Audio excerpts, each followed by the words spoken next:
ಕೇರಳದ ವಯನಾಡಿನಲ್ಲಿ ಮತ್ತೊಂದು ಭೀಕರ ಭೂಕುಸಿತ ಸಂಭವಿಸಿದೆ. ಅನಕ್ಕಂಪೊಯ್ಯಲ್ ಕಲ್ಲಾಡಿ ಮೆಪ್ಪಾಡಿ ಅವಳಿ ಸುರಂಗ ಮಾರ್ಗದ ನಿರ್ಮಾಣ ಕಾಮಗಾರಿ ನಡೆಯುತ್ತಿದ್ದ ಸ್ಥಳದಲ್ಲಿ ದುರಂತ ನಡೆದಿದ್ದು 3 ಮಂದಿ ಸಾವಿಗೀಡಾಗಿದ್ದಾರೆ.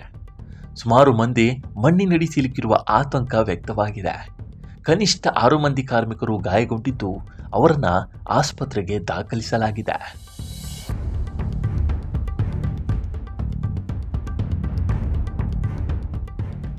ಕಳೆದ ಕೆಲವು ದಿನಗಳಿಂದ ವಯನಾಡಿನಲ್ಲಿ ಸುರಿಯುತ್ತಿರುವ ಭಾರೀ ಮಳೆ ಪರಿಸ್ಥಿತಿಯನ್ನು ಮತ್ತಷ್ಟು ಬಿಗಡಾಯಿಸಿತ್ತು.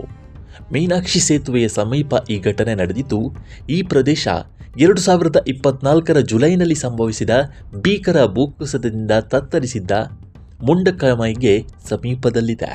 ಈ ಘಟನೆಯು ನೈಸರ್ಗಿಕವಲ್ಲ, ಬದಲಾಗಿ ಮಾನವ ನಿರ್ಮಿತ ಅಂತ ಕೇರಳ ಕೃಷಿ ಸಚಿವ ಟಿ ಸಿದ್ದಿಕ್ ಆಕ್ರೋಶವನ್ನು ವ್ಯಕ್ತಪಡಿಸಿದ್ದಾರೆ.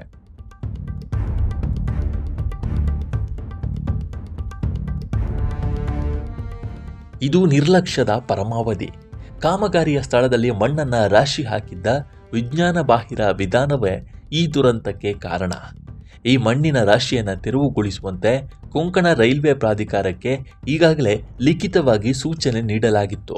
ಆದರೆ ಅವರು ಅದನ್ನು ನಿರ್ಲಕ್ಷಿಸಿದ್ದಾರೆ ಅಂತ ಆರೋಪಿಸಿದ್ದಾರೆ.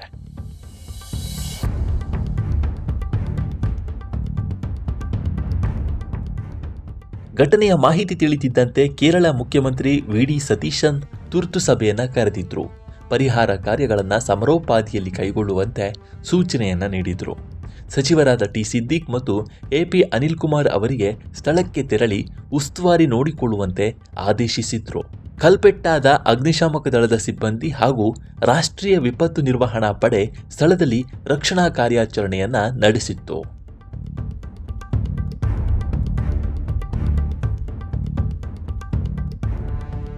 ಭಾರೀ ಮಳೆಯ ಮುನ್ಸೂಚನೆಯ ಹಿನ್ನೆಲೆಯಲ್ಲಿ ಭಾರತೀಯ ಹವಾಮಾನ ಇಲಾಖೆ ವಯನಾಡ್ ಮತ್ತು ಕೋಝಿಕೋಡ್ ಜಿಲ್ಲೆಗಳಿಗೆ ರೆಡ್ ಅಲರ್ಟ್ ಘೋಷಿಸಿತ್ತು.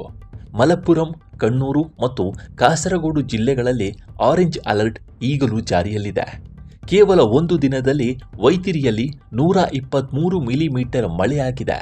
ಪಶ್ಚಿಮ ಘಟ್ಟಗಳ ಸಾಲಿನಲ್ಲಿರುವ ವಯನಾಡ್ ಜಿಲ್ಲೆ ಭೌಗೋಳಿಕವಾಗಿ ಅತ್ಯಂತ ಸೂಕ್ಷ್ಮ ಪ್ರದೇಶವಾಗಿದೆ. 2024ರ ಜುಲೈನಲ್ಲಿ ಸಂಭವಿಸಿದ ಭೂಕುಸಿತ ಇಡೀ ದೇಶವನ್ನೇ ಬೆಚ್ಚಿ ಬೀಳಿಸಿತ್ತು.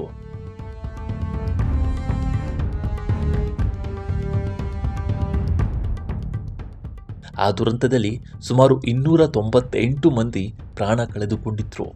ಇದೀಗ ಮತ್ತೆ ಅದೇ ರೀತಿಯ ಅವಘಡ ಮರುಕಳಿಸಿದ್ದು, ಈ ಭಾಗದಲ್ಲಿ ನಡೆಯುತ್ತಿರುವ ಅಭಿವೃದ್ಧಿ ಕಾಮಗಾರಿಗಳ ಸುರಕ್ಷತೆಯ ಬಗ್ಗೆ ತೀವ್ರ ಚರ್ಚೆಗಳು ಆರಂಭವಾಗಿದೆ. ಜುಲೈ 2024ರ ಬಳಿಕ ಇದೀಗ ಜುಲೈ 2026ರಲ್ಲೂ ಬಹುತೇಕ ಅದೇ ಭಾಗದಲ್ಲಿ ಮತ್ತೊಮ್ಮೆ ಭೂಕುಸಿತ ಸಂಭವಿಸಿದ್ದು, ಇದು ಮಾನವ ನಿರ್ಮಿತ ಅಪರಾಧವೇ ಅನ್ನುವಂತಹ ಒಂದಷ್ಟು ಪ್ರಶ್ನೆಗಳನ್ನು ಹುಟ್ಟುಹಾಕಿದೆ. ಈ ಬಗ್ಗೆ ನಿಮ್ಮ ಅಭಿಪ್ರಾಯ ಏನು ಅನ್ನೋದನ್ನು ಕಾಮೆಂಟ್ ಮೂಲಕ ತಿಳಿಸಿ. ನಮಸ್ಕಾರ.